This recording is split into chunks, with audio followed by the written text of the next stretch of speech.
The following is a presentation of the Belly Up Sports Media Network. Ladies and gentlemen, it's time. It's Thursday. It's Corn Booth pregame. Hey, is this thing on? Hello, testing. No debate, cause they sold. I'm too official, got the drip, I got the sauce. Bring the proof when it's time to tell the truth. I'll be at the corner booth, find me in the corner booth, yeah. Still standing and defiant. Slay the competition, cause I'm walking like a giant. What's up, Twitter world? There's my little OJ. He's got an autographed OJ photo. Has anybody heard the story about the Glizzy guy? He fits today's generation. Oh yeah, speaking of lady basketball players, Lola Bunny, bonkable. Yes or no?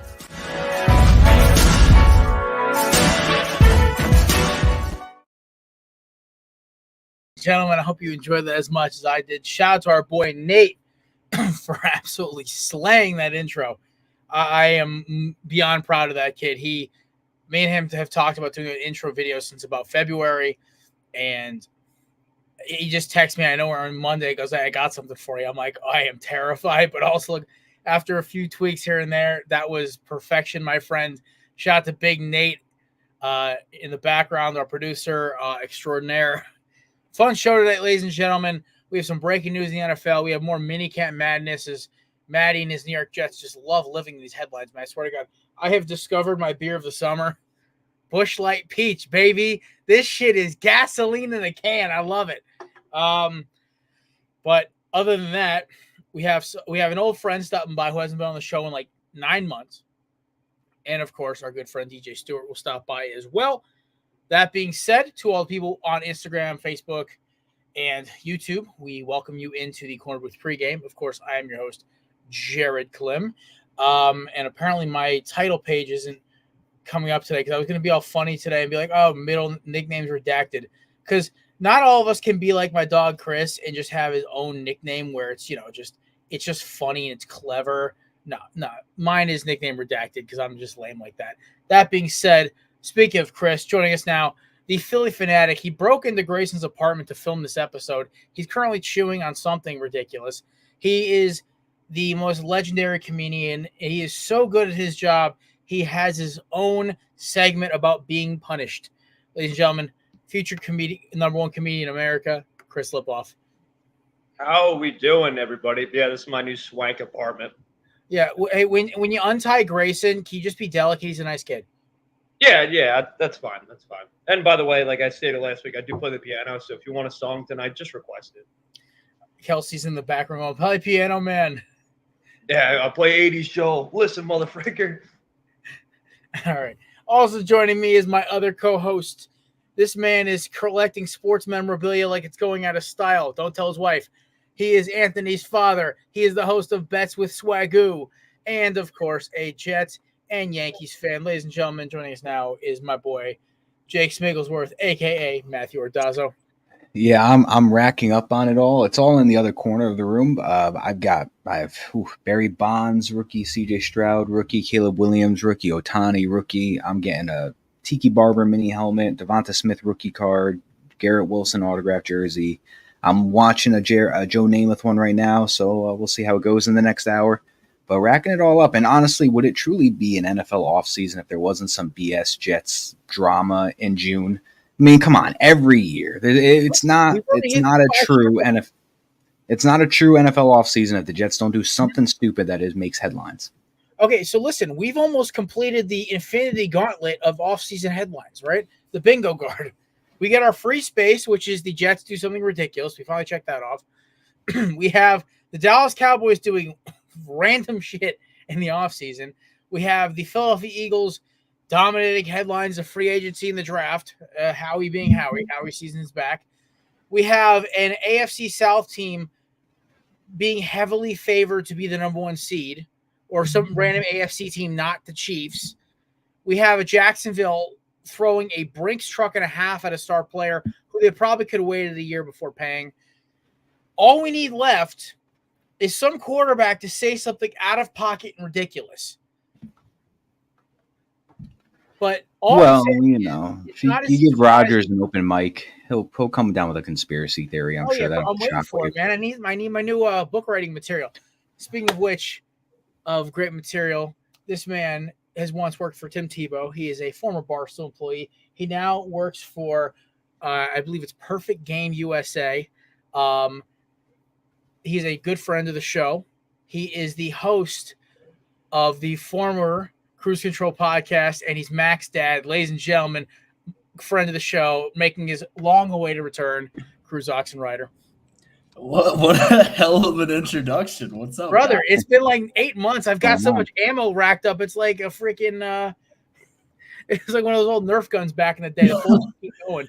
Yeah, you know, when you were giving me the rundown, I'm like, damn, I really have done a lot of shit lately. Brother, you got a good accomplished career so far. That's nothing to be ashamed of, man. Yeah, you well, just like me. tell that to my sleep schedule, honestly. Right? Yeah, and, Cruz, you've never had the pleasure of meeting our comedian Chris. He was an intern. He's the first intern ever to be hired by me before the actual semester ended. Nobody I ever brought him believed in- me like Jared did. Yeah, but don't give him. You'll see during the show. He's gonna give you an offer to throw him $10,000. Just ignore him. He's the white Nigerian prince. It's his shtick. Mm-hmm.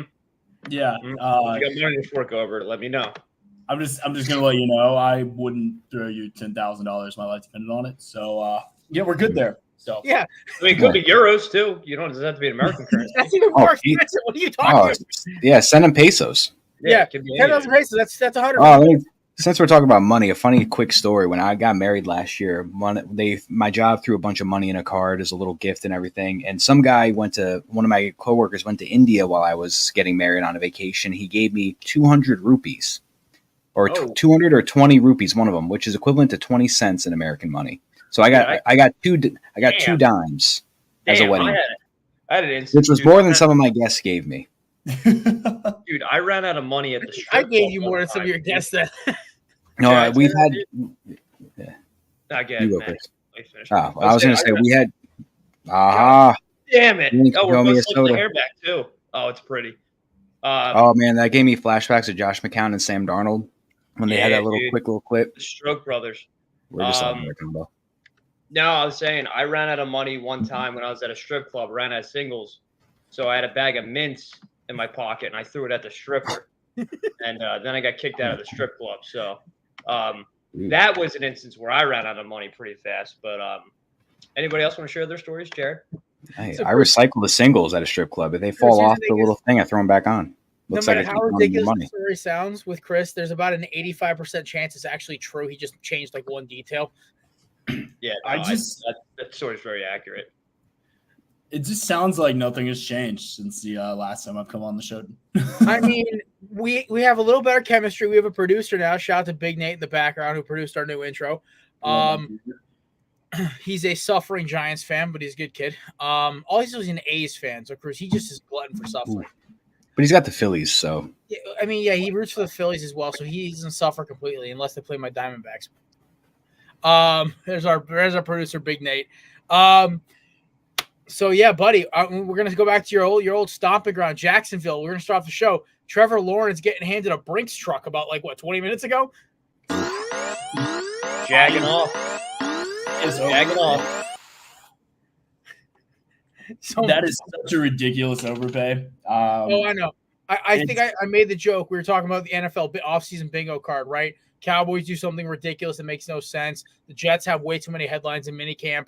The Eagles make a lot of headlines during the draft and the free agency. And then, wait for it, the Jags overpay a star player they could have waited on. Tell me I'm missing something. Here we go. You're not. I mean, look, I'm a firm believer that Trevor Lawrence had the game of his life against Alabama, and that's going to make his career out of it. Yeah. I don't think that he is the second coming of Peyton Manning or Andrew Luck or any of those guys. Like, it is absolutely ridiculous. I think. I mean, look, no one in that draft class has been good, at all, as far as the quarterback position goes. Well, yeah, I think he's the only one not on their second team right now. Which, I mean, yeah, you're right. I mean, if you look at it, Trey Lance never played it down for the Niners, really, except the first game where he broke his ankle in half, and then Jimmy G took his job, and then Brock Purdy took his job, and then Mac Jones got absolutely hosed in New England. Justin Fields got, kept getting hurt. He feels like, oh, maybe this is the year, and then he got partially hosed by going to the Bears. He did, because I thought if you build around Justin the way that they built around Caleb before Caleb's even taken a snap, it's kind of fucked up a little bit. But yeah, no, I mean, look, this is a massive overpay. I understand the QB market is not great. The QB draft class this coming year is not going to be all that good, at least from on paper, it's not. In the QB market right now, yeah, I mean, I've been seeing mock drafts of like Jackson Dart going 1, or Carson Beck, or Jalen Milroe going top 5, and don't even get me started on Shadir Sanders. Like, I think. Me and you could do an entire sideshow about breaking down his tape, because I don't get it. Do you get it? I don't get it. I would take Milroe over him any day of the week. It's not even close. Milroe, you can kind of take like a little bit like Jalen Hurts, where he can kind of hone his natural abilities. But Milroe has a howitzer attached to his shoulder. Well, Milroe also runs a 4.3 40, which is stupid. He can squat 600 pounds. So yeah, I mean, okay, I'm taking him. Basically like just have him basically sit behind a Russell Wilson or a Kenny Pickett, or you insert name, C-tier quarterback for a season, and he honestly may be a perennial Pro Bowler. But yeah, I mean, he's probably gonna test out the gym at the combine. I think Milroe is this year's Anthony Rich 2.0. He's gonna be Anthony Richardson of the combine next year. I'm gonna go ahead and call that. But I think Jacksonville, man, they're holding on for dear life because they know Houston's coming. I mean, Tennessee still finds a way to beat them. I'm curious to see what they're going to do. Colts, I mean, we think Anthony Richardson and Jonathan Taylor in the offensive line might be decent, but if they lose Trevor Lawrence, they're so screwed.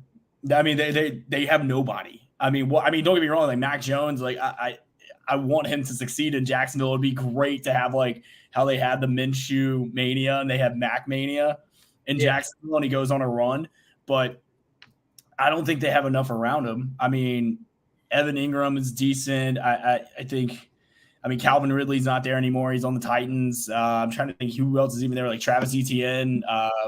Gabe Davis. Like who? Gabe Davis. Yeah, so that's it's like they replaced Ridley with. Like right now, it's Houston's division.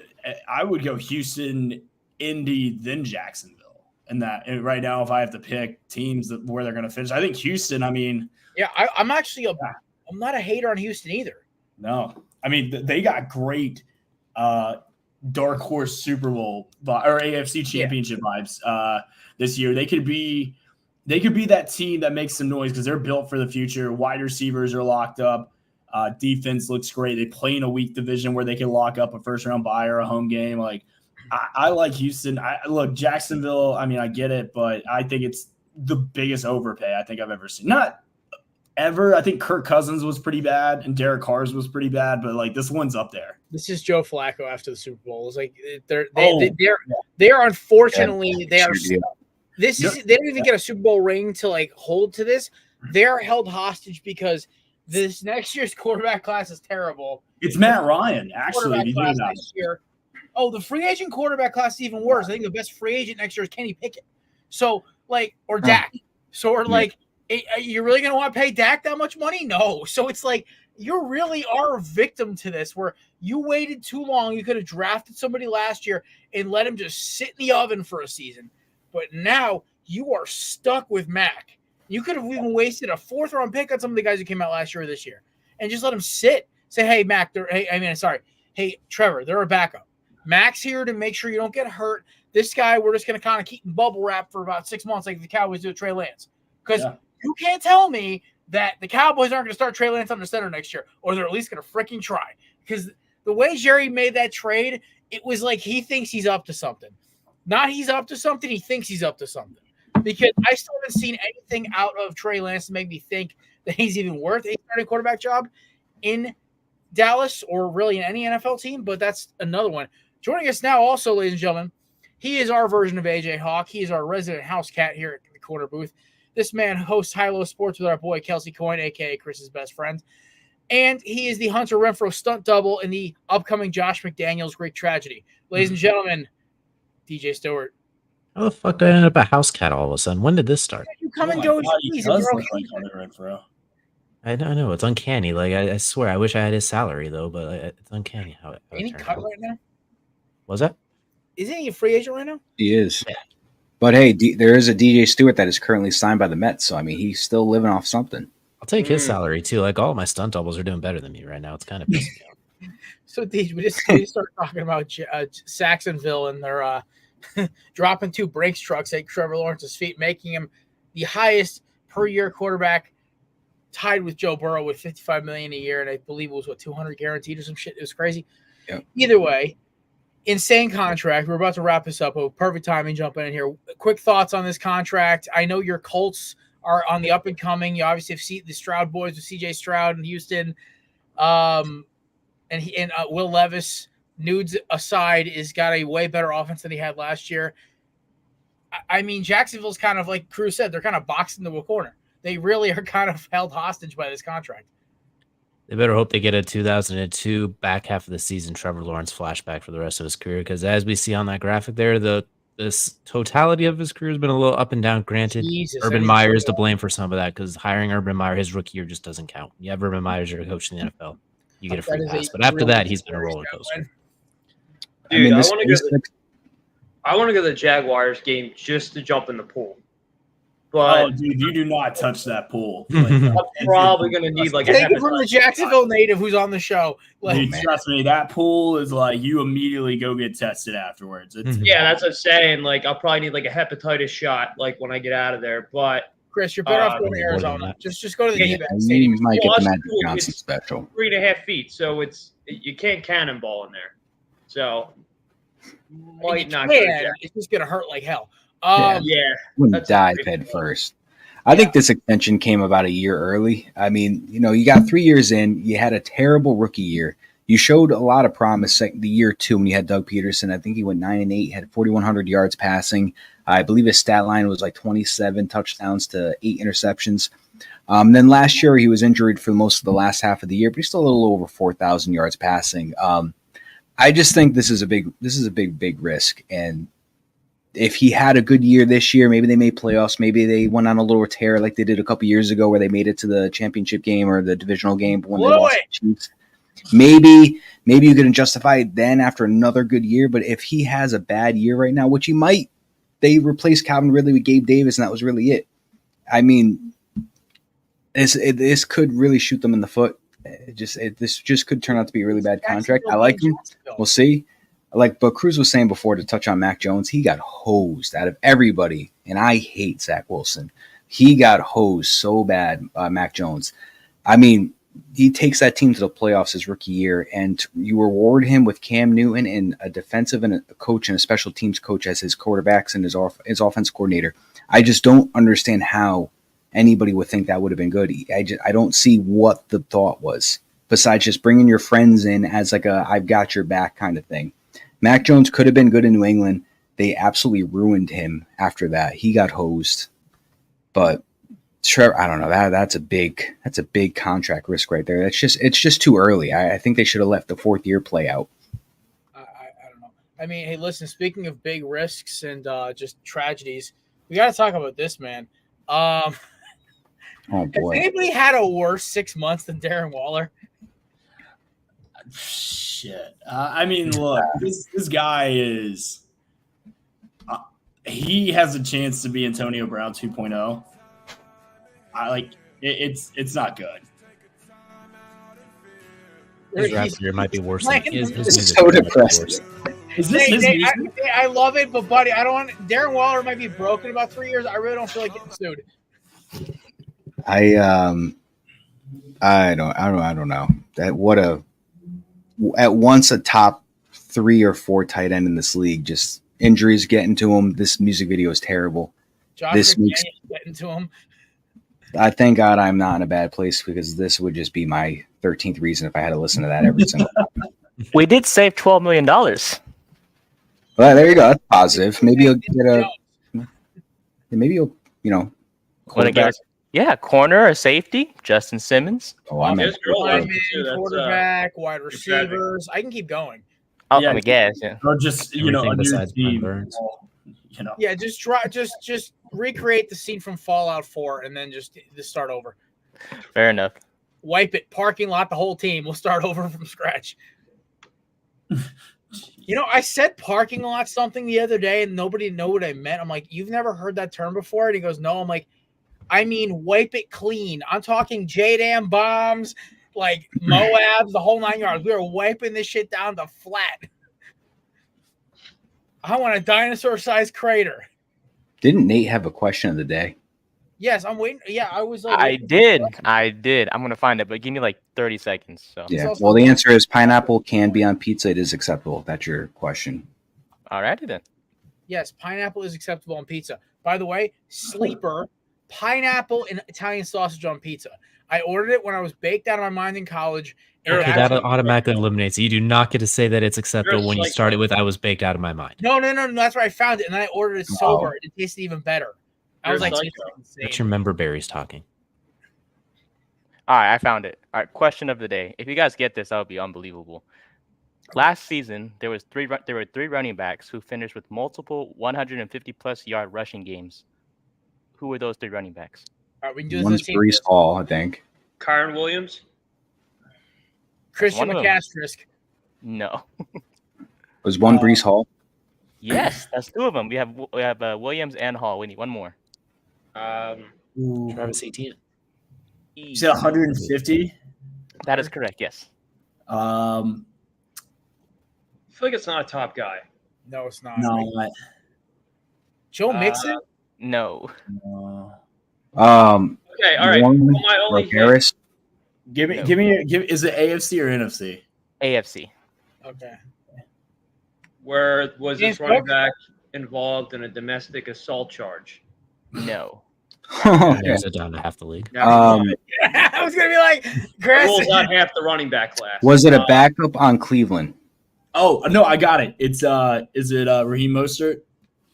Oh, you're so close. H-Chan. Yes, that's for H-Chan. Yep. He's a backup. He played like 9 games. That's fucking wild. Played 2 games against Denver alone. H-Chan Williams and Brees Hall. It had to be someone from Miami. I was like, hold on, there has to be one. We got 2 off the rip. Chris Yeah. and I got it right off the rip, so we just I record think time. We know ball. The problem is they kept pulling McCaffrey after like 110 yards, and they pull him after because the Niners are beating the crap out of everybody. That's kind of makes sense now. Now they're gonna pull him out after 80 because he's the cover. Yeah, they're like, we gotta save him for the playoffs.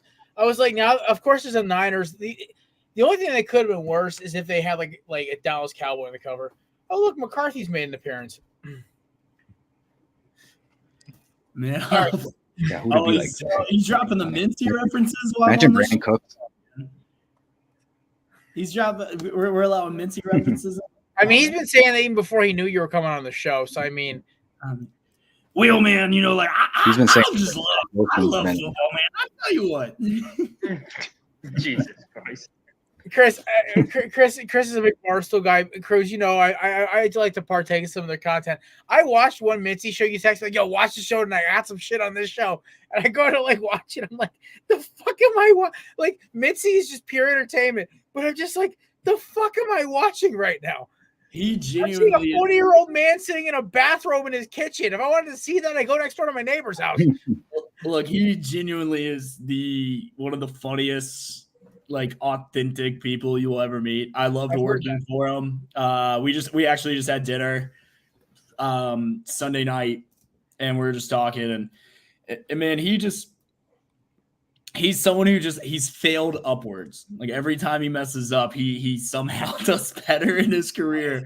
My favorite thing is, didn't he like tweet out like the Barstool Olympics or something, and Dave like lost his shit on him? So we were recording Wake Up Mincy, and it was Surviving Barstool, and he like almost spoiled the top 3, and it was like a live reaction show that we were gonna do, and we had like sponsors and like all this stuff, and then we stopped him. He got stopped, And then I guess the second time he said it the second time when no one was able to like filter. So I'm like watching through the screen. I can't do anything.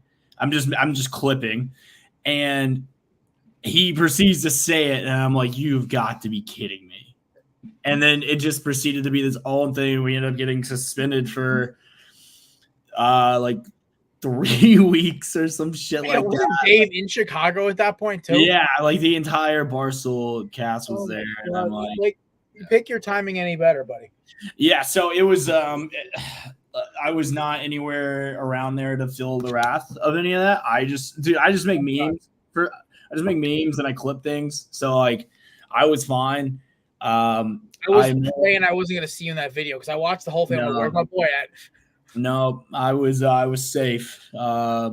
But I am no longer there. I am I took a pretty big promotion. I'm now the head of social media for Perfect Game USA. We're the second biggest baseball media company behind MLB. Follow them.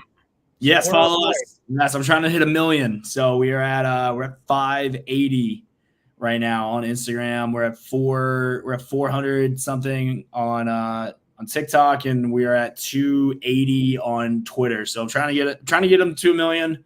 That's the goal. I've only been there. It's still still going into my second month now. I started May 1st, May 2nd. I'll be in Omaha for the College World Series all next week. So if you guys are out there, like, hit me up. We'll do a Jello shot because apparently that's the thing to do out there. It's the Jello shot challenge that everyone has. So it'll be fun. I'm excited. I never done working in baseball. MySpace numbers. I can give you my heads up now. I will not be in Omaha anytime soon. I might have to like yank Matt out like a stump to get him to go to the Fantasy Football Expo. So can I take a Jello shot with you, like on FaceTime or something? Like, oh shit, Cruz, what's up, man? And then we both take a Jello shot. You know what? I would fully support that. Chris, I'll do a joint FaceTime. The three of us will do it, and we'll do a Jello shot all together. Okay? Yeah, we'll link up. We'll link up when I'm at that ball. It's called Rocco's, I believe it's called. So that's the one of it. So they do like this Jello shot challenge every year. Whatever school claims the most, Jello shots, they win. But LSU is gonna hold that record for ever. They won by like a lot last year. That's where we went to school, Natty. You and I. I think it was like almost 30,000 they won by because Todd Graves, the founder of Raising Cane's, arguably the greatest fast food restaurant of all time. He bought shots for everyone. So I mean, I unfortunately LSU is not there this year, which I was kind of banking them kind of being there because it would have been so much fun. But I'll find a way. I'm sure there's some other rich alumni that will buy Jello shots for everyone. That's sick. Correct me if I'm wrong. Isn't it basically just SEC versus ACC this year? It is. Yeah. So it's four ACC, 4 SEC teams. Tennessee, A&M, Florida, and Kentucky. North Carolina, Virginia, UNC, and NC State. So yeah. So it's NC State was kind of the shocker for a lot of people this year. They kind of just got hot at the right time, which it's kind of win like 4 years ago. I can't remember. No, they made it. It's been the SEC's won, I believe, 4 in a row. It was LSU, Ole Miss, Mississippi State, and Florida. They've all won. Oh, they're a dynasty then. I mean, the SEC's we're the best conference athletically in the country. It's not even close. Damn right. It's football, basketball, baseball. Like we're here. Cruz, you're talking to 2 LSU fans right there, and Matt and Chris. So like they're yeah, they contribute to gymnastics and women's basketball and baseball, and then Alabama contributes to football. And now basketball for us because we're gonna win it all this year. I'm not happy about the Elite Eight. I don't want to talk about it. Oh, I'm very happy about the Elite Eight. It was so much fun. Except y'all then just crapped out against UConn. We played UConn better than anyone else in March the last 2 years. Okay, that's not saying much, man. It was like watching UConn women back in the day. It was like, holy. No, you don't understand.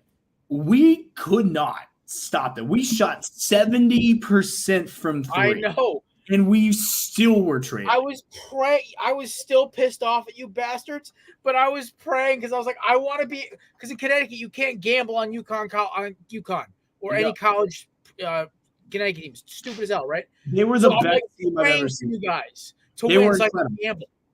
Any other team, we play any other team. We play Purdue, we play NC State.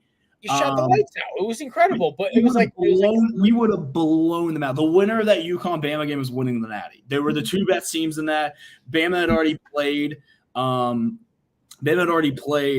Purdue earlier that year, and it took Zach Edey getting in foul trouble for it to even go into overtime.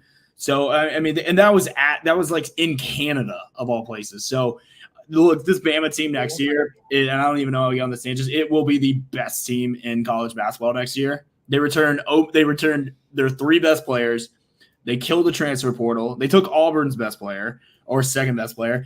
And then they have three McDonald's All-Americans coming off the bench, two of which just won the USA under-18 gold medals. They were murdering people. So, like, this team is built. I was really hoping that Hurley was going to go to the Lakers because I'm just like, damn it. I was like, if they're out of there, Nate Oates now jumps to the best coach in the country. Listen, you talk. Look at my guys, right? We got almost everyone back except for Baycock. He's 1,000 years old, and that shooting guard who I can't remember his name off because he's our sixth man. He's convinced he's going in the draft. Which don't even get me started about that one. But as a North Carolina basketball fan, I'm like, I'm okay with this. I'll play Alabama. I want a rematch in the Final Four. Let's do this. Let's run it back. Because you know Duke's gonna find a way to play himself out of anything serious. So they just got the number one player in the country. Yeah, but it doesn't mean shit. They do every other fucking year, but they don't do anything with it. Yeah, well, I mean, I feel like now that their new coach kind of getting their feet wet, getting their recruiting classes in. We'll see. I mean, like I'll probably end up going to that UNC Bama game in Chapel Hill. I love Chapel Hill. I think it's a beautiful campus, a beautiful arena. I'll probably end up going.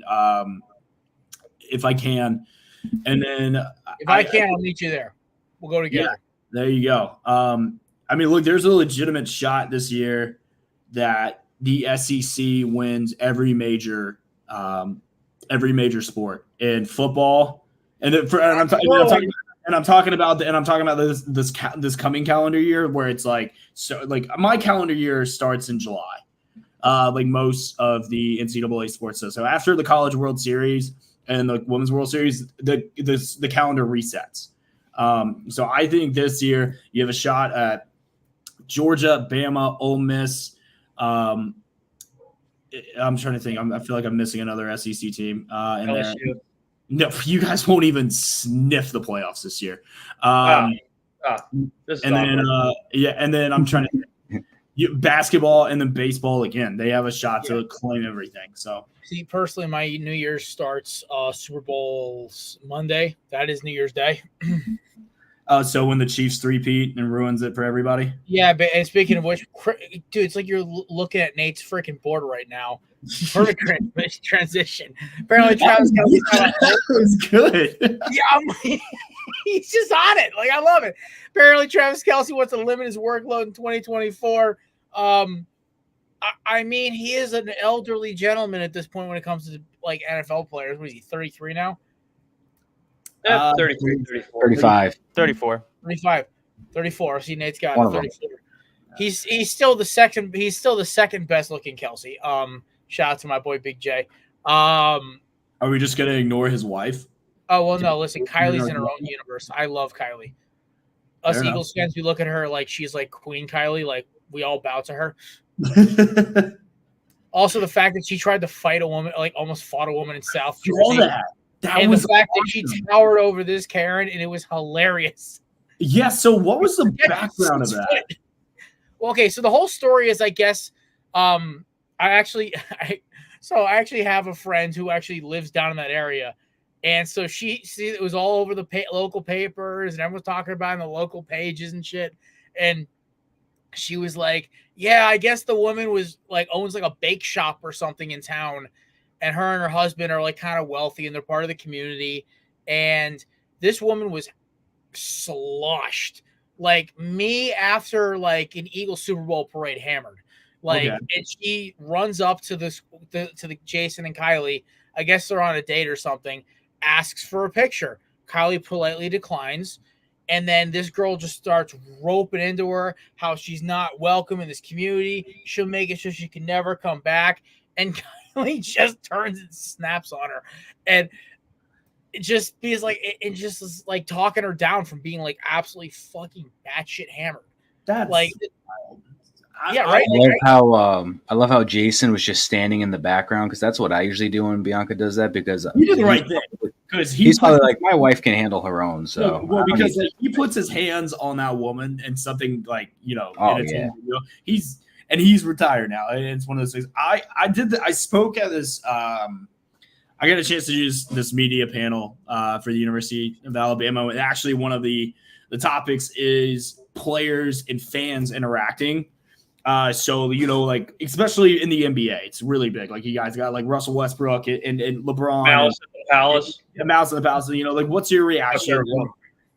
Because everyone feels entitled just because you're a celebrity or you're an athlete or anything that of any relevance or influence that you can just get a picture with them when they're not, you know, like, they don't have lives. Like, they like, they're not real people.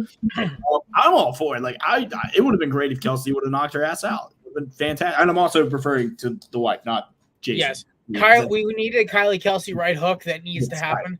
Yes. So, like, I saw that. And I'm like, people need to get off their entitlement when it comes to athletes and everything like that. Like, especially I've worked with them. I've worked with influencers. I've worked with athletes. I've worked with coaches. Now I'm working with high school and college kids and a few other professional like baseball players. They're just like us, if not like nerdier. They just have better jobs. That's literally the difference. They just have a bigger bank account. So, yeah. I mean, it's wild. It really is. Like, I got to meet Colin Cowherd when I was like in high school. Walked right when ESPN was paying him way too much money. He was about to dip out to go to Fox. Yeah. And he just walked up, said hi to me, just very nice, very genuine, just a normal human being. Like, and it was like around then I realized, like, holy crap, most of these people are just normal dudes, normal human beings. I got to meet Daredevil actor Charlie Cox. He goes to my old gym out here in Connecticut. His family lives like a mile and a half from me. And he just walked up to my buddy who was a trainer at the time there, walked up, introduced me to him. And the guy would just talk to me and just bullshit with me while we were working out. And I'm like, you make millions of dollars playing a superhero and you're just a really chill dude. And it was like, I was like, and I told my friend that my sister's ex-boyfriend was losing his mind. He's a big Marvel nerd. And I said, listen, he's just a normal guy. He just wants to get in there, work out, get in shape for She-Hulk, failure, and get back to work.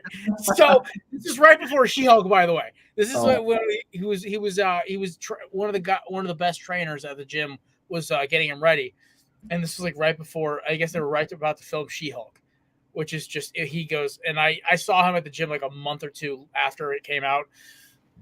I did not make a comment. I just said, Charlie, how you doing, brother? And he goes, I'm good, man. Good to see you. He says in his British accent. Never knew the guy was British until after, but I was like, hey, buddy.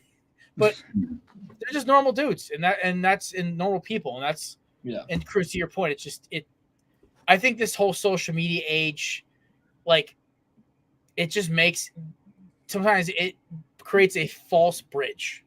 Oh yeah, yeah. Like, I wouldn't run up to, like, if I just saw some random dude in the sidewalk who looked different, or like, you know, was a big jack dude, be like, yo, can I have to get a selfie with you, dog? It's like, nah, man, leave me alone. It's like, there's just some expectation of extra gratitude. Or extra, it's nuts. So when I was working for Tebow, I saw it for the first time. Like, I actually like see it in person. I mean, he's the kind of guy who will like stay after and just sign everything for a kid. And if it's for a kid, Tim will do it. It's insane. Like he because like he doesn't want one kid to feel singled out and left behind, and why he's doing that for the rest of them. So, but like adults, I've seen them where it's like, hey, like, come on, man, like, clearly I'm doing this for the kids. And it's also like, if the nicest guy ever, is telling you that, like, maybe like reevaluate. You yourself. gotta check some things, bro. Yeah.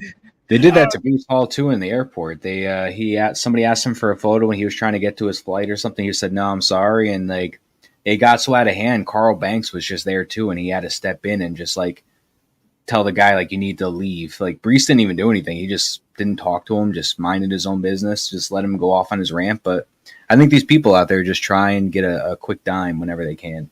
Oh, they are. I mean, I will say this: like half the athletes that I've gotten to meet throughout my career, a lot of them are like just very like introverted, very just like keeps to himself. Like all they want to do is just work out, play sports, and then but unfortunately, it does come with the territory of like, hey, you have to. Not only do you have to be a professional athlete, you also have to be media trained. You have to be social media. You have to be social media trained. You have to like, basically be a dietitian, a professional, a professional trainer. Like there's so much that goes into just playing a professional sport. So it's not just like you're running a football or you're dribbling a basketball or catching a baseball. It's so much more that goes into it. And then now, especially like you're under the microscope of like, if you make one bad play, congratulations, you're a meme for a full season. And if it's a bad meme, it's your entire career, like AKA Marcus Williams and the Minnesota Miracle. He will always be known for looking down on the ground. Not a Pro Bowl safety. No. He ducked under Stephon Diggs. Yeah, he could have. I mean, yeah, it's one of those things. Or Nicole, or what's his name, Tommy Lee Lewis. Like he will always be known as the bounty or the no call game. And Nicole Kelby Rubin. Like those are what they'll be known for. Yeah, Mark Sanchez, butt fumble. There you go. Even though he was a great looking quarterback. He was a great quarterback in college. He's a great looking guy, like hell of a good an awesome commentator, by the way. He's a great commentator on Fox, but he's always going to be known as a butt fumble. Yeah. Orlovsky stepping out of bounds. Yeah, it goes on. Well, also Dan Orlovsky says some out of pocket shit every time he goes on McAfee. So he does. But so Deej, before we move on, we'll talk a little Aaron Rodgers, Son Reddick, a little Mavs, Celtics. Any thoughts on this whole athlete people thing? I know you got to meet Dez last year at the Fantasy Football Expo. You got to interact and play a little ball with him. But like, what's your whole opinion on this thing? Chris pretty much hit it right on the head. They're just kind of normal people that I think it's a rough life, but it's what you sign up for and you're glad to do it. So I think more people need to just kind of take a step back and be like, all right, I don't want someone running up to me like that, so I don't need to run up to them like that. The classic adage of treat others how you want to be treated seems to never fail, but always be forgotten. Yeah, I was going to say, I ran into a couple years ago, well, actually 5 or 6 years ago, I ran into Dorial Green Beckham at CVS. Former Eagles receiver. He smelled like so much pot. He was shopping for toilet paper and chips. So he didn't really want to get a picture of me. I don't think he knew where he was, but I haven't seen him since on the Eagles. He might be in jail for armed robbery or something. Isn't he? He got busted for something bad. Yeah. The coolest athlete that's not like, who I got to meet at a random, like not at a work event or anything like that, was Cam Jordan. I met him at the Atlanta airport headed to the Final Four. And I'm waiting. I'm like waiting to get a seat at Chili's at the bar. And all of a sudden this guy like comes up the escalator, this monster of a man. And I look and I turn left and I had a double take and I'm like, and I make eye contact with him. I'm like, Cam Jordan? He's like, yeah, man. And I was like, dude, I'm such a big fan. Like and he interacts. So when I ran the Barstool New Orleans page, he interacted with it all the time. I'm like, hey, like I'm the Barstool New Orleans guy. And he was like, no way. And he dapped me up and we actually and he was like, do you want to take a picture real quick? And I'm like, yeah. And I took a selfie. And for the rest of the day, I just did not care about it. I didn't even need a chili. Oh yeah. Boy. Dude. My parents ran into the Big Show at the airport one time, and mind you, my stepfather is 6'7". He was probably the tallest guy I've seen in my lifetime, like in person. And he goes up and sees Big Show, 7 feet tall, 500 pounds. He was like, I've never felt like the smallest person in the world before until like that behemoth of a man whose hand was the size of my big head, like shook my hand. He's huge, dude. I saw Hornswoggle in public one time, dude. I thought he was like an Ewok. I mean, he's tiny, man. Do you guys know who Artis Gilmore is? Yeah. Yes. He the 7 foot, like 7'3" guy. I met him at the NCAA tournament this year. He is a monster of a man. Like He could probably bench press me. I know. No, it's not. It's not like he's built. It's just that he's so tall. He looks like Slender Man. Honestly, I was gonna say Slender. Yeah, he's like that thing at the car wash. Man. That's incredible. Yes, that's exactly it. I love it. All right. Can we talk some college football? I'm not like I know I'm hijacking your show, but like I really just want to talk some college football. I haven't had a chance to like talk. Listen, buddy, and this is why I was already kind of half booking you for our college football preview in August, regardless of the time. Yeah. I mean, look, man, I've been nonstop baseball for the last I got you months, so like I'm ready to talk. We already trashed Chris and Matt's Tigers for about 30 seconds. I mean, as long as Brian Kelly's there, we've seen the peak of what we're gonna get. So look, you guys had a Heisman Trophy winning quarterback, 2 first-round receivers, and you guys defeated wasted. You guys were this year's Florida 2020 Florida Gators with Todd Grantham defense. It was, and this is why I ordered myself an LSU trash can for my man cave, because that is what they have been the last couple of years. And I've heard from people that your defense is somehow worse this year. It is going to be bad. Yeah, we have a Cabbage Patch Kid of a coach. Yes, impossible. I've been told that they are making your new quarterback look like the second coming of Joe Burrow, and guess what? He's not anywhere else. It's Harold Perkins and everyone else. The secondary is ran through. You had people leaving the transfer portal. The guys you got to replace them weren't all that great anyways. The D line's not all that. It's Harold Perkins and everyone else. I'm surprised Harold Perkins didn't transfer. Honestly, Maddie, where did that Lorax meme where he's like at war, where he's like going through PTSD? I feel like that's us right now. That's going to be our fandom for the next 5 years. I'm gonna be honest. I think USC beats you guys in week 1. I think honestly, I'm cool with it. We're rebuilding. Who's the center for USC this year? God, he tore it up in the bowl game. Moss or something. Because Malachi Nelson is now at Tulane. Chris's new favorite school, Tulane. Yeah, which I mean, look. So don't sleep on Tulane this year either. They got 2 5-star wide receivers transferred in there. Malachi Nelson just went there. They got a brand new coach. You return a lot of starters. They could be that team where it's like they sneak in at that 12 seed at the at-large for like the group of 5. I wouldn't be surprised if Tulane is that team this year.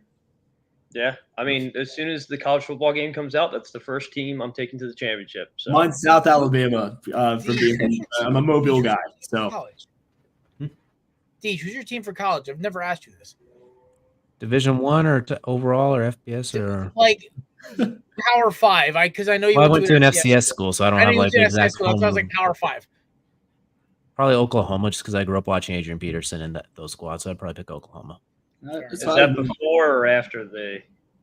You know what? I'm not even going to get into it. Chris, you know where you're going. Just accept your fate. You could have. Accept your fate. It's perfect time to join the cult. Come join the cult of Saban. It's okay. Yeah, no, it's okay. It's perfect time to plug some merchandise.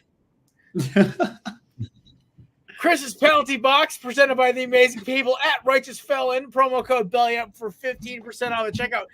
By the way, they sell it at my corner gas station now. I had the Maryland Monroe one, the Maryland crab season one. Sensational. Where's the future meme? I was eating that shit on the way to a barbecue because I hadn't eaten anything all day. And I'm like, this is amazing. I can't wait to go buy more. I was cheaping out because of the shipping and everything else, but dude, it's worth it. BELLYUP is the promo code for Righteous Felon, official sponsor of Corner Booth, BELLYUP Sports, and of course, everyone's favorite segment, Chris's penalty box. Cruz, I had a question if you don't mind. Yeah, I know everyone here has a college football team. I do not. So if if there was a team that you would recommend for me to become a fan of, wrong person asked, Nate. No, Jared. I'm actually going to be completely unbiased here, and I'm just going to ask a few questions. I promise. All right, where are you from? California. California. How old are you? 23. Okay, what part of California? Northern or southern? Northern California to be exact. Okay. Who's your favorite? Who's your all-time favorite college football player? Oof. Top of the mind, like someone like you just grew up watching. You're like, damn, that guy was really good. Christian Laettner. Honestly, it has to be Saquon Barkley. I didn't really watch a lot of college football growing up, so Penn when I State. watched it, yeah. You know what, Jared? I would say Oregon. I would say Oregon football. Honestly, Oregon for Nate, that is a total Nate vibe. Tough guy. Because Nate, here's the thing: you're coming in. You're in that region. You're not too far from Eugene. It's a lot of West Coast buys there, West Coast ties. They've never won a national championship, so like you're not jumping in on the bandwagon. So they've never won it. They have a great opportunity to win it this year, and they by far had the best college football uniform combinations out of anyone. It's not even close. I love Dan Lanning. I think I wanted Dan Lanning. I wanted you guys to get Dan Lanning. I'm very fond of DeBoer. I've gotten a chance to meet with him. He's a great guy. The players love him. I think he is going to do great things there. But I think Oregon is going to be a really good one. My second one for you would actually be Colorado. Because here's the thing. Well, listen, it's with an asterisk, though. You're only a Colorado fan until Dion leaves. So, because right now it's the popular West Coast thing to do. Everyone thinks they're sexy. Everyone thinks they're fun. But then when Dion leaves, they're just going to go back to being mediocre. They're joining a new conference this year in the Big 12. So they're not going to – that's really their old conference. You know what I mean. Shut up. And they got good weed, Nate, so that's a bonus. And then, of course, the best one, third one, my personal favorite I think you should do. You ready for it, Jared? It's going to be good. You know where I'm going with this. Yeah, I have my finger on the button. Don't worry. LSU. Congratulations, Nate. You're close. It should be Tulane, though. I told you, my sleeper pick. I think, arguably, they have the best alternate uniforms in college football.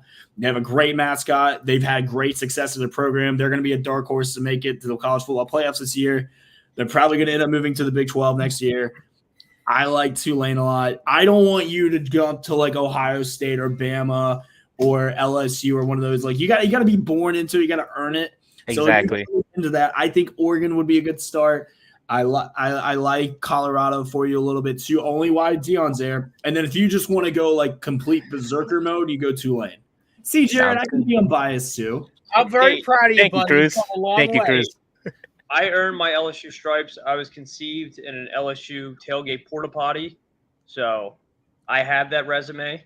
So that is in LSU. That might be the least ridiculous thing you've said. Like that one actually makes sense compared to all the other stuff. Honestly, I'm actually surprised it was the stall door open. Man was broken into the Nickelodeon water park after hours. Yeah. So Was it a handicap stall? I have done that. No, I took a shit at a handicap stall at an amusement park, but that's for another day. I'll tell that story for another day. Are you like one of those people who have to like look at the tags of how to put your sheet on your bed because you don't know what direction it's facing? I don't know my left from my right is what I'm getting at. Checks out. You still do this? I still do that. Yeah. Uh-huh. Yeah. Jesus. I got a lot of What is in your background that's coming through your green screen? All I see is like a looks like dude, a it shark might be mouth. a blanket, dude. Hold on one. No, it's goldfish. No. There's something behind you. It has a crown. Yeah, it's like a crown. It's like SpongeBob's like eye. Oh no, that's a old picture frame I'm throwing out soon. So let me adjust. Interesting. How's Manny? Oh my god, I can't. Oh my. How's Manny? Oh, Manny. Ah, dude. I don't know where Manny is, to be honest with you. I think I threw him out after the last show by mistake. Hey, how's Neil Patrick Harris? Ah, dude, that cat's a dick, dude. I hate him. Just scratch me all the time. He's a scumbag. Yeah, treat him right, Chris. He's a pure Philly fan. Yeah, he blends in just like you do. Oh my god! All right, we got. Cruz, I don't want to go on a rant about my boys because I don't know what to make of their team this year. I love Martinez. I love Cam Ward. I love Still a going lot, rant about his a lot team. of the guys returning back with. And I know we have a younger defense, so I'm just going to be like, 8 wins. That's all I ask. I don't mind Miami this year. I think this is the year. If they're going to do anything, it has to be this year. I mean, look, they have a pretty tough game week 1 against Florida in the Swamp, and it's just going to be ungodly hot there. Like, whoever thought it would be a good idea to make that game at noon. In 2019. No, I'm sorry. It's at 2:30. It's at 2:30 Central, 3:30 Eastern. There's no shade in that stadium. If anyone has never been to the Swamp, it is just 95,000 people on top of each other with no shade, no AC, and the sun just beats down on you for 3 hours. It's going to basically be the Orange Bowl in 2003. Got it. But if you get by Florida unscathed, and you guys escape it, there is no reason Miami should not be undefeated going into October 26th against Florida State in Miami. I actually am going to try. I try to get tickets to that game. Yeah, I couldn't afford it. I think Florida State is going in overrated this year. They lost, I think, 70 to 80% of their team. I know they got some guys in the transfer portal, and you know this. I have never, ever have liked DJ Uiagalelei. I have thought he is the biggest bust to come out since Tate Martell. He was never going to hold Bryce Young's jockstrap. He's now on his 3rd team. He's just not a good. He's not a good quarterback. He's like, he makes fucking what? Oh my God, what's his name? The hefty lefty look like Peyton Manning out there. Like the way it is at RIP. I mean, like, I'm sorry, but like, he is just not a good quarterback. I think he'll get benched halfway through the season because Mike Norvell is like, I can't win with this guy. How is their back? I can't remember who their backup is in Florida. They have a decent. It's that kid, right? The sophomore. Yeah, who took over for Jordan Travis for a little bit. Then he got hurt in the Florida game, and then their 3rd string came in. So and they got some guys. They got 3 guys alone from Alabama. They got Earl Little Jr., Malik Benson, and Roydell Williams, which Roydell was a pretty important part of the offense last year. Malik Benson just kind of got lost in the rotation. And then Earl Little Jr. just couldn't get on the field because you had Kool-Aid and you had Terrion Arnold, and then which he would have started like this year. So but Florida State was his second choice to begin with. I think Florida State is not going to be all that great this year. I think NC State will be better. I think Clemson. I mean, look, Dabo, you got to figure Cade Klubnik out, man, because he's so well. No, look, if you claim that your players are good enough. Where you don't have to get anybody out the transfer portal, will prove it because you haven't done it in the last couple of years. At least at a playoff caliber level. Now I know this year they're probably have a better chance of doing it, but what I'm saying is Miami has a shot. I only see 2 potential losses on the schedule, and that's week 1 against Florida, August 31st. I think Florida is going to be a lot better than people think this year. I like their quarterback. It's do or die for Billy Napier. They got some really good recruits in the transfer portal as well. And then I think Louisville takes a step back this year. But they win Florida State, man. That's going to put them on the map because Georgia Tech's not going to be that great. Wake Forest is bad. Syracuse is whatever. And there's no Oko and there's no Riley Leonard at Duke anymore. Yeah. The one thing I will say is, I think this is do or die for Cristobal too, because I think Miami actually has boosters again now, and they're going to start chomping at Cristobal like, hey, you were supposed to be the Miami guy. What are you doing? Look, I like Cristobal. He's Saban's best recruiter he's ever had. It's been on record. Him, Kirby, T-Rob, like he's up there with him. He's got to get it done. I mean, there's no reason you can just recruit Florida and win a national championship. Maybe if you need some bigger boys, go up to Arkansas. Like, seriously. Dude, go to Iowa.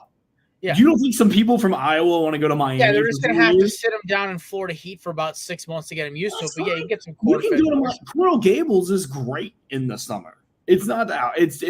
Trust me, Miami, an Iowa 10 is a Miami 4. I think they'll be okay. Yeah. Trust me, someone who lives up here in the Midwest in Chicago, like Iowa women are, they're pretty, but they're not Miami pretty. Miami is like LA, where it just attracts. It's like a magnet for beauty. But I mean, we'll kind of kill the college football talk a little bit. Cruz, I did appreciate us going on a little college football rant for a little bit. I needed it. I've been holding it in. Listen, buddy, you're always welcome on the show now that you're free of Mitzi's clutches. Even though I know it's Mitzi.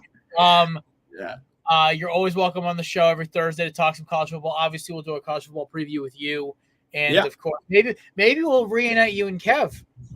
I would love that. I haven't seen Kev. I talked to him every once in a while. I saw he was in the hospital today or something like that. I got like a Snapchat of him like on a little air thingy. So I'm not really sure what's going on there. I may be a horrible friend because I haven't checked anything. I haven't checked on him. Yeah, I would probably check on him just to kind of make sure. But like, no, I mean, look, man, I owe a lot to you guys. You guys helped me get out of my shell. I got on a podcast, and then it turned into what I'm doing now. So, and it's coming up on 4 years, Jared, which is absolutely wild to me. It's been almost 4 years, exactly. Yeah. So, all I gotta say is thank you. And when eventually we get together in person, I promise drinks are on me. There was that time in New York where I tried to sneak off a job set to go meet you there. Look, man, we're 3 blocks from each other. I literally tried to sneak out of my job, so my boss agreed going. I know. Look, I travel a lot now for my new job. So if you guys are ever like in certain areas where I'll be, like I said, I'll be in Omaha. I'm going to Cape Cod 4th of July for a tournament. I'll be out in Arizona. I'll be out in Georgia. I'm kind of everywhere now. So, but I appreciate. What'd you say? You ever been to Philly? I've been to Philly once for a Saints-Eagles game, and how was that experience? I mean, my team won, so I just got yelled at a lot. So. Oh yeah, we got nasty people here. But hey, Jared, actually, the Saints play the Eagles in New Orleans this year. I do love your city, and I do love the cooking in your city. So best food in the world. I love crawfish. Right. Cruz, I gotta send you my Cajun pulled pork recipe. It came out incredible, so you'll love it. If you got a slow cook, sorry, not Cajun pulled pork. You can't call pulled pork if it's made in a slow cooker. Cajun pork shoulder. Sorry. I love that. Well, look, guys, I appreciate you guys having me on. I gotta run. You guys can follow me at The Real Cruz Ox on Instagram and Twitter. Make sure you guys follow Perfect Game on all social platforms. I'm going to be out there all week, the College World Series, shooting some really good content. I actually have a really fun content series coming out, hopefully in 2 weeks, with a lot with the other Major League Baseball team social media people. I'm kind of conducting this thing, so it'll be really fun. If you guys play MLB The Show, it'll look very familiar to you as well. But love you guys, and I'll see you guys soon. All right. Appreciate you coming on. Roll Tide. Roll Tide, baby. None of that now. Hold Yeah. Nathan's penalty box brought to you by Righteous Felon. God damn it. God damn it. Nate's always in a penalty box. God damn it. Man, I got some breaking news for everybody. I just secured a Joe Namath autograph for $10.50, and it is authentic. Shout out to the audience. You sure it's the actual Joe Namath and not some random guy named Joe Namath? Oh no, it is. It's I specifically went for it because it's a 5 by something signed photo, but it's in an 8 by 10 background, so it looks odd. But that's why I went for it, because I figured nobody would want it because it just looks different. Everybody's going to go for the cards for hundreds of dollars. I'll just take the $10.50 one with a legitimate, credible certificate of authenticity. So that is my second cheapest authentic purchase so far. My cheapest one was a $4 Devonta Smith rookie card. When you were going for the auction, did you actually look at the auction and say, I'm going to win the auction, I guarantee it? Did you guarantee it while you're going down for it? Nah, I should have. I saw I had like 2 hours left, and it was at $5, and I saved it. And then when I looked, it was $8, and I was like, oh man, $10.50 for a Joe Namath autograph, which every other thing I had saved was starting at like $150. I got a Jonathan Applebaum autograph on my Phillies hat, and then he came out the next week and said he hates Philadelphia. So it's got That's good. that guy. He's trash. He's so salty because they had Mariano start over him in one of the All-Star games, and I'm like, dude, come on. I know it's a young Mariano, but he's better closer than you would ever imagine to be. Yeah, Papelbon was good for like a 5-year stretch, and then just became like he became what Kimbrel is now. Just hey, how far do you think you can hit this pitch of mine? Yeah, he became a Fernando Rodney, where you never saw this. He sucked. Fernando Rodney is like that 1 year play with the Diamondback. What is it with closers and having like a renaissance in the desert? I don't get it. I don't know. Hey, Chris, are we ever gonna forgive Kimbrel for what he did to us last year? No, that guy's a scumbag. Okay, listen. We were the team of destiny, you guys. It was okay. We just ran into a buzzsaw called the Rangers starting lineup. He's just so overpaid every single time he comes around with a. He was only good in Atlanta. Can we let that one roll? Like he left Atlanta and his entire value just dropped off the table. He was good first in the first half, and then the second half he just fell off for Philly. Yeah, right. Well, he got overused. That's why, but. Maddie, I'm not letting you get away with this, by the way. We got to talk about this. Oh, that's fine. I'm ready to go. So I'll take a lap. This is Matt's segment. All of us get out of the way. All right. All of us lean back for a second. I just put my head. I want to start off with this Hassan Reddick thing only because the whole situation is weird. He never made any comments about going to the Jets. Apparently, the agent negotiated the whole deal. He's not re-signed. He hasn't been to minicamp or OTAs or anything. I don't get it. I don't understand it. I get he's bitter. He left. He got traded out of his hometown. But, dude, I don't know. This is the most Jets thing. You guys get a great pass rusher, and it's just I'm not surprised by it. About the Rodgers thing. The Rodgers thing, I'm leaving all to you, man. I don't know anything about it. I'm not with Hassan Reddick's the easy one. So I'm not surprised by it. So I don't think he's upset that he's on the Jets or anything like that. He's talked highly of us afterwards and everything, but he's already changed his profile pictures on his social medias with him in a Jets jersey. So I feel like he's embracing it. I just think I'm not surprised because you traded for a guy who's a top rusher in the league and he's in a contract year. He wants a new deal. He wants security, just like any Did so much fire. He short-circuited his internet. They knew it was coming. Oh, the man's trying to censor him. Oh. So Joe Douglas knew that trading. You knew you were trading a guy that's going to want a new deal. I'm not surprised that he's holding out right now because you should have expected this trading for a guy in his contract year at the top of his division. So that I'm not surprised about. It's kind of like a Darrelle Revis thing where he wanted more money and he didn't come to camp until Tannenbaum paid him, which is why we never had money because Tannenbaum was terrible with finances. So that I'm not surprised about that. Joe Douglas needs to get that done. I mean, that's just the fact of the matter. There's nothing else to say. You traded for a guy that's due for a contract. He's at the top of his game. He wants to get paid. You got to make that happen. With Aaron Rodgers, I think all of this has been blown out of proportion because of the way Saleh delivered the news. Saleh said he communicated to us that he has something going on that's very important to him. He's not going to be here. It's inexcusable. It's a fine. He's not here.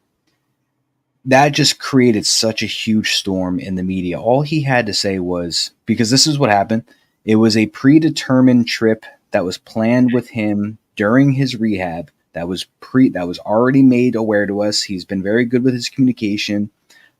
So we are aware that he's not going to be here, but he is good. He will be back. He's not going to miss everything. This isn't anything serious. Yes, there is a penalty for it, but we are aware of what he is and where he is, and he will be here. That's all he had to say.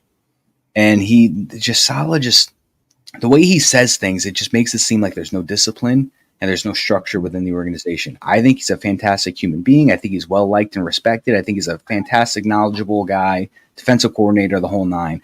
I don't think he understands. I don't know if he always has the capabilities of being an actual head coach right now, because just the things that he says and presents, it just doesn't seem like he has control of the locker room or the guys. So I think his delivery is what has made this in a big whirlwind of things. But like I said, if this was a predetermined trip made by Aaron Rodgers when he was in rehab, so be it. He's going to take the fine. He'll be okay. He's making a lot of money this year. I think it's just if Salah delivered this in a much different way, and like Kevin was saying in the Corner Blue chat on Instagram, all he had to say was that this was predetermined. We know where he is. He's communicated to us. We're good. And it wouldn't have been anything serious. Could I play devil's advocate for a second, if that's okay? Yeah.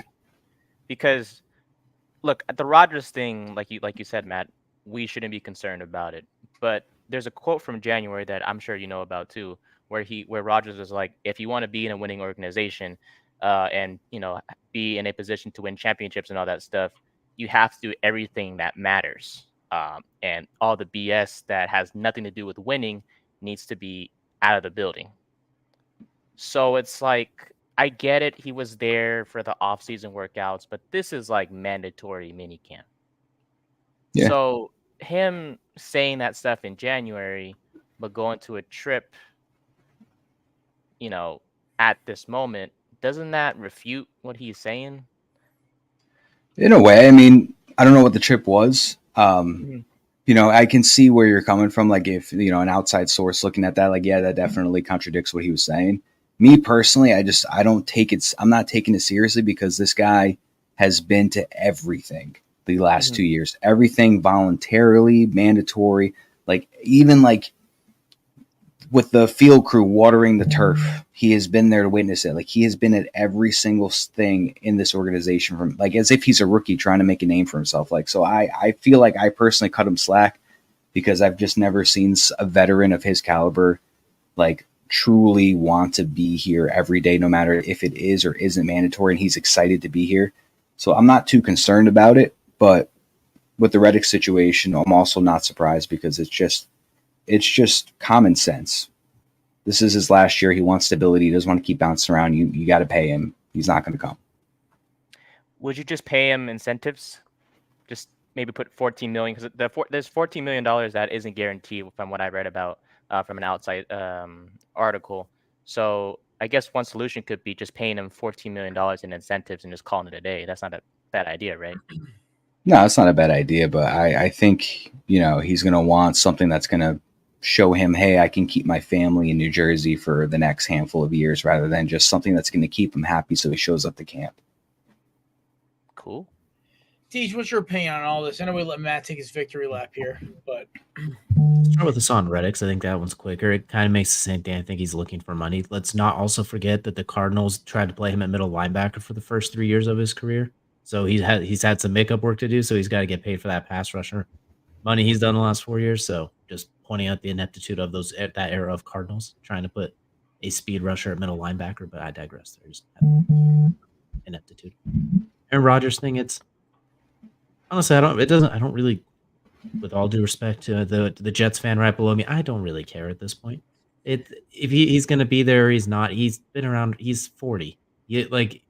I don't think it matters that much. Someone else needs to speak for Robert Saleh. He needs to let an assistant coach or someone else take the microphone. Because every time he talks about Aaron Rodgers, it always comes out worse. It's going back to last year, the year before that, talking about that when his health. It sounds like someone else just needs to talk. Robert Saleh just with a microphone in his hand is his biggest shortcoming. Or microphone. Dan Campbell is Superman. Robert Saleh is Bizarro. Dan Campbell comes off as this like folksome, wholesome kind of meathead, but yet somehow gets it when he's talking to the press. Robert Saleh is the same category, but just cannot say anything right.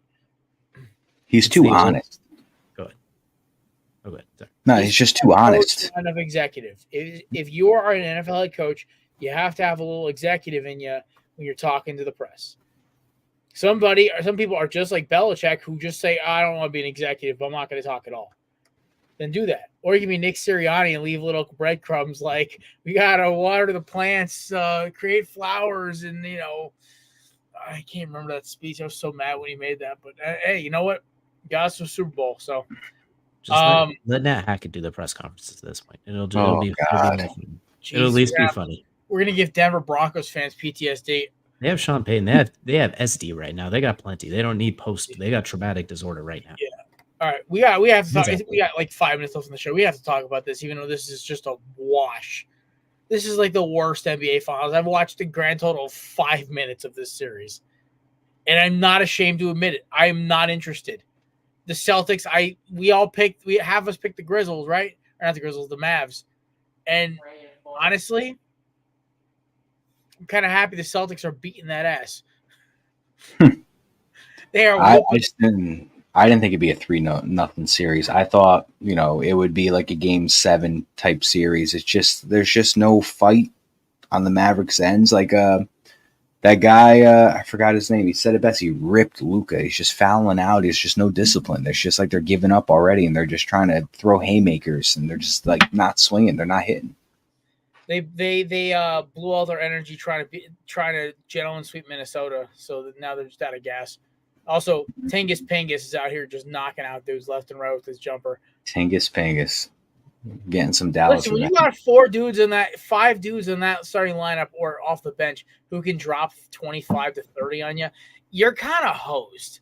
Like Tatum, Brown, Derek White, Drew Holiday, Tingus Pingus, and then you even have Al Horford's geriatric ass who can still do 10 and 10 in a block or two. It's like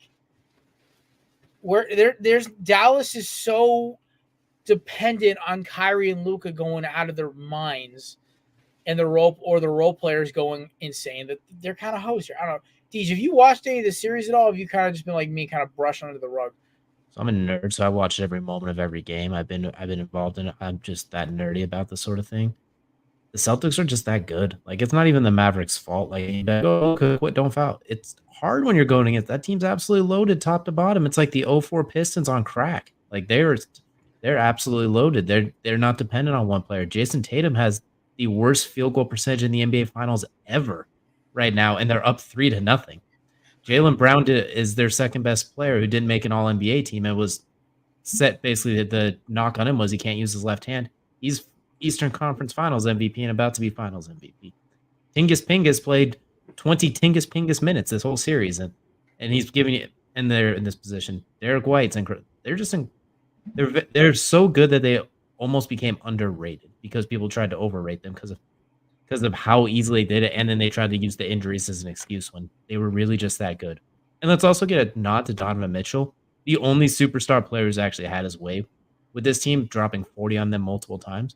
So Donovan Mitchell might be even better than advertised as well. He's the only quote-unquote superstar player that's actually played like a superstar during this playoffs and recently against the Celtics. So they're just that good. There's sorry, Mavericks, you're not doing anything wrong. Like, there's nothing you can do. They've basically said, Luka, go score 40, but you're not going to win because he's not going to get 10 assists and 12 rebounds to go with it. Not facts. And I mean, I don't know, Chrissy, Maddie, have you guys even put any money on this game? Have you any of these games? No. You guys We're not talking about that. I'm not touching. Like, I am keep. The only thing I bet on since the Timberwolves got knocked out, I bet on the Diamondbacks to take 2 out of 4 from the Padres. That hit. That's all I've gambled on because I just was like, I don't care anymore. I'm done. All right. Until football season comes around, I will occasionally bet on a Diamondbacks game. I need a rush. That's about it. I might bet on the home run derby because, America. Yeah, no, I haven't. I've been watching the series whenever I've been able to. I have not been betting any money on this. It's just I really badly want to see Luka get that ring, and not this year. Yeah, it's just he can go roll over. He can go roll over in a pit somewhere. I don't care. I pray for the downfall of the Celtics, but I doubt they're going to drop 4 straight. So if it's going to be Celtics finals, and Adam. Oh man, the Boston fans are going to run wild, and I can't take it. I live too close to the freaking Massachusetts. An hour is too close. If he because honestly. I said this at the beginning of the playoffs. The only 2 teams that were going to give Boston any fight was a healthy Minnesota team or Denver. That's it. They are built to beat a team like Minnesota, like Boston. Whereas with Dallas was built to beat a team like Minnesota, and a team like LA, and a team like Oklahoma City. But that's about it. Fun random fact too: Kyrie is now 0-13 against the Celtics since he stepped on the logo and he's with 0-2. So on top of that, there's some bad karma going along with everything. All right, hey Maddie, you want to close up the show with a couple bets with Swagoosk? I got you. Yeah, my little swagoo Rapid hat fire right here. edition. Oh, Just a shit. second. Oh, snap. It's on now. I feel like I'm supposed to be in Ted Lasso with this hat. The bookie. Yeah, I do look like a slimy bookie. All right. All right. Celtics versus Mavs, game 4. I got a same game parlay for you guys. I believe the game is coming up on Saturday. So far I've got I believe it's a 5-leg parlay. I got Tatum 20+ points. So he's been an interesting guy. So like Deej said, he hasn't been that big of a factor. He's got 16 points game 1, 18 points game 2, 31 game 3. So I'm taking the 20+. It's not going to be that high of an odd, but if you want to get a winner, I'm going to take the 20+ because he has not shown me that he's going to get really anything more than that besides that one game. So I'm taking Tatum 20+, just not the finals performance I thought he was going to have so far. Jaylen Brown taking the 20+ points. He's eclipsed that all 3 games, 22 game 1, 21 game 2, 30 game 3. So I'll take the safe 20+ points. But if you want to go 25+, I think that's perfectly fine. I think he's going to be the finals MVP when they win, and he's just been on a tear for them. Luka, I'm taking 30+ points. He's eclipsed 30+ points in 2 of their 3 games, so I'm taking 30+ with him. Kyrie has not been having the finals series that I thought he was going to have. I thought he was going to have a big revenge games against all of them, and he's had a line of 12 points, 16 points, and then 35 points last game. That was his big one, so I'm taking 15+ points with Kyrie. And then Horford, I'm going to go 5+ rebounds. Games 1 and 2, he's had 7. In game 3, he had 5. So 5 is that easy one I think he's going to hit. So my same game parlay is Tatum and Brown, 20+ points, Luka 30+, Kyrie 15+, and Horford 5+ rebounds. That is my Celtics Mavs same game parlay. I'm not touching the spread. I'm not touching the money line. I'm not touching it. I don't know if Mavs are going to just randomly come out and just take one game so they don't get swept. We'll see. Moving on to some hockey because we still got the Stanley Cup Finals going on. Let me tell you, I am very angry. A state that has never seen snow and only knows what snow looks like if they Google it is about to beat a Canadian team for the Stanley Cup Finals. And you're going to win a hockey championship. If they win this, between them and Tampa Bay, there's been a Florida team winning 4 or 5 times in the last decade in hockey. The last time a Canadian team won the Stanley Cup was 1993. So I guess hockey is an American sport now. Canada. I hate Florida, but so with NHL wise, I'm not taking the money line either, even though actually I did put Panthers money line. I think Panthers will take this one. The Oilers have not shown up. They have scored 1 goal in their 2 games so far. They were shut out game 1 and they scored 1 game 2. This was a team that I thought the Stars were going to make it for a little bit, but this is a team that it just has not been showing up. So I'm taking Panthers money line to win game 3. If you don't want the money line, perfectly fine. I've got Panthers Evan Rodriguez with 1+ goal. He has scored a total of 3 goals in their 2 games. So I got him 1+ goal. I did put Panthers money line, but if you don't want to take that, I also have the under on the total goal amount, which is 5.5 goals for the game. I'm taking the under. Game 1, there was a total of 3 goals. Game 2, there's a total of 5 goals. Oilers aren't scoring. The Panthers are scoring. So I'm going to take the under on 5.5. So that wraps up NBA and NHL. And then some quick MLB for you. This is all just anytime hits, just 1+ hits. Bobby Witt Jr. just completed his 14-game hitting streak today against the Yankees. He is a hot hitter. I'm taking Bobby Witt 1+ hit for his next game. Luis Arraez, he's batting .326, and he's been on an absolute tear since he was traded to San Diego. So I'm taking a hit with Arraez. Juan Soto has got a .320 average, and he's been the most clutch base hit player next to Anthony Volpe on this team. So he came big today with us, tying the game up before we lost. So I'm taking Juan Soto anytime hit. And then I got also Mookie Betts and Jerickson Profar. Betts is batting .309. Profar is batting .324. Both of them are very hot hitters in the league right now. So I'm taking those guys right now for anytime hits. And that wraps up Bets with Swagoo. There you go.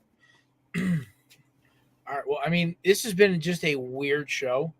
As usual, when Cruz comes on. Thank you to our boy Cruz, by the way. Cruz Oxenrider, the social media head for the Perfect Game USA.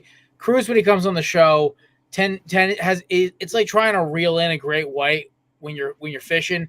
It's going to drag your boat about 15 miles. Just hang on. And honestly, I enjoy talking some college ball. I feel bad for you three today because not a lot of us got some words. I think DJ said 25 words the entire podcast. I'm a simple man. I make it count, and then I light off a mouth cannon, and I walk away laughing. Yep, fair enough. Well, I had to say it once, Chris, for your quarter booth bingo card. Fair enough. There you go. God damn it. All right, well, Deej, I'm not going to hold you guys any longer. So where obviously everyone knows. Deej, where can we find your content? Shut up. That Chris. little white banner right there says High Low Sports. Find that on just about everything from YouTube to Instagram to Twitter /X and everything under the sun. And you can find me, Jared, Maddie, and go ahead, Jared. Oh, you did so well. You had it Finish going. the sentence, jackass. I don't remember it that well. It's right there. It's at the bottom. Follow us on Corner Booth Pod on Twitter, Facebook Live every Thursday. Oh my god, Dude, I don't like this, dude. Who let you out of your cage? I don't know, dude. I don't know. It looks like right now you're wearing like Christmas pajamas right now. Dude, don't big screen me, man. I don't like this. Help! Big screen. Oh my god, that was funny. That Follow us you on need everything help. Pod. We appreciate y'all stopping by. I am running on back-to-back less than 6 hour nights. I've done back-to-back 4 a.m. wake-up calls. I need some rest. And you're like the bald Jimmy Butler. Jesus. Hey, listen, I wish I was getting with Rachel Nichols. I did find some of y'all know beer of the summer right now. I'm loving this. Is Busch Light Peach. Phenomenal. I highly recommend it. I did see that at the store the other day. I bought a 30 rack for $30. I love that. That's old school. That's old school beer prices. I love it. All right, gentlemen, have a awesome weekend. Let's hope Boston can put Dallas out of their misery on Saturday so we have to talk about this damn series anymore. I think it's Friday. Tomorrow, yeah. Tomorrow, even better. I want to go into my weekend with a big fat Dallas getting a dookie on them. That being said, I am your host, Jared Clem. Shout out to our official sponsors, Candidates.com, promo code BELLYUP20 for 20% off at checkout. Righteous Felon, official sponsor of Chris's Penalty Box, official of Meat Snack of Belly Up Sports in the Corner with Podcast. Promo code BELLYUP for 15% off checkout. And Seat Geek, which I just used to pick up some Whiskey Meyer tickets. And for me and the old man for Father's Day, I grabbed us some Yankees Red Sox tickets for August. So he's very excited about his going to Fenway the first time in 20 years. And hopefully my Diamondbacks win because sorry, Pop, D-backs come first. That being said, their promo code is BellyUp Sports. At your first initial purchase, $20 off. In that jumbled mess of promos, I am Jared, Matt, Chris, Deej, and of course our producer, the rock star Big Nate, with the epic intro. If you missed it, it's on our Instagram. It'll be on our Twitter. It'll be on our Facebook. Be on our TikTok. Check it out. The kid killed it. Show him some love in the comments. And enjoy your weekend, folks. Peace out. Go Ducks. Shout out to my cousin Angela. Happy birthday, Ange. Go Ducks.